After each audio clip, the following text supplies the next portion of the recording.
हरे कृष्णा। देखिए, मार्गशीर्ष मास शुरू हो चुका है 6 नवंबर से।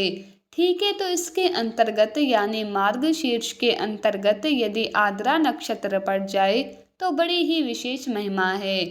जी हाँ, शिव पुराण में इसकी खूब महिमा भगवान शिव जी स्वयं गा रहे हैं। आप लोग सुनिए कि जब भगवान शिव जी ज्योतिर्मय स्तंभ रूप से प्रकट हुए थे, उस समय यानी शिवलिंग रूप में जब प्रकट हुए थे भगवान, तो उस समय मार्गशीर्ष मास चालू था और उस समय आद्रा नक्षत्र था। इसीलिए आद्रा नक्षत्र के स्वामी भगवान रुद्र बताए गए हैं। आगे शिव जी कहते हैं कि जो मनुष्य मार्गशीर्ष मास में आद्रा नक्षत्र होने पर पार्वती सहित भगवान शिव जी के दर्शन करता है अथवा उनकी मूर्ति या शिवलिंग का ही दर्शन करता है, वो भगवान शिव जी के लिए कार्तिकेय से भी अधिक प्रिय है। कितनी सुंदर महिमा है। देखिए, केवल आपको ना दर्शन करना है, दर्शन करके प्रणाम कर लेना है।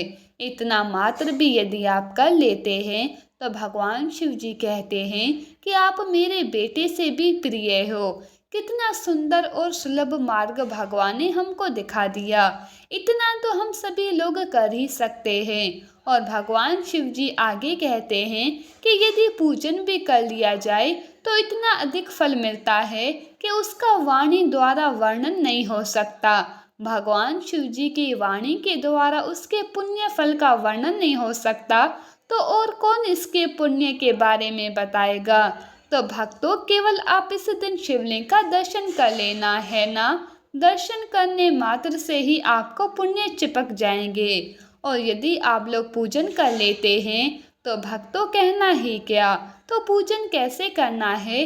देखिए, पूजन की विधि किसी को कुछ नहीं आती हो, इसीलिए शिव जी ना अवगढ़ दानी कहे गए हैं, भोले बाबा कहे गए हैं। तो शिव जी का पूजन आपको नहीं आता हो तो एक लोटा मात्र जल भी चढ़ा देंगे ना, तो भी शिव जी की प्रसन्नता आपको प्राप्त हो जाएगी। हाँ, यदि आप पुष्पहार, बेल पत्र, धतूरा आदि चढ़ाते हैं तो वो आपकी मर्जी है।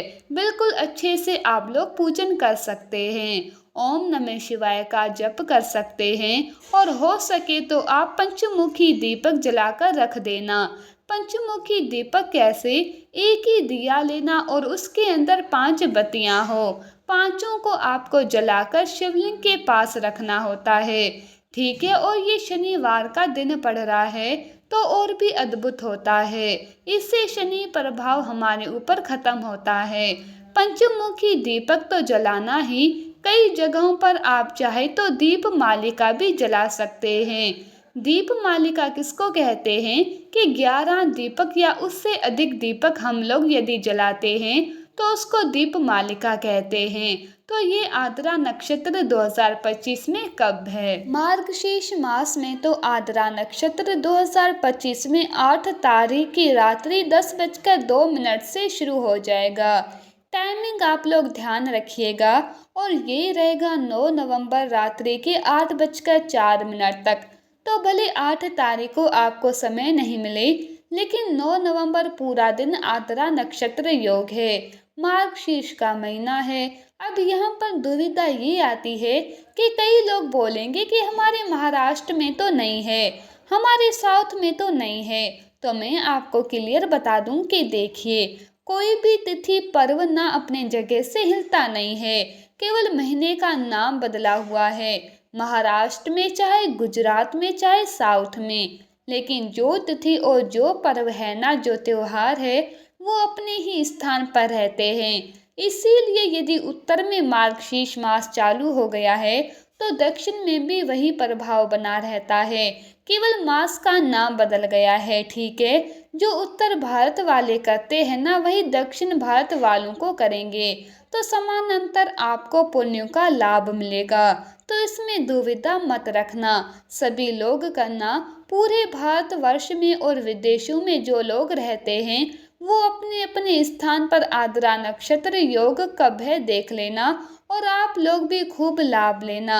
अब देखिए, मार्गशीर्ष मास पर ढेर सारे छोटे छोटे वीडियो आएंगे जो आपको बड़ा पसंद आएगा और आप लोग घर में सहजता से कर भी सकते हैं। तो इस चैनल पर बने रहिएगा और देखते रहिएगा खूब लाभ लेने के लिए। हरे कृष्णा।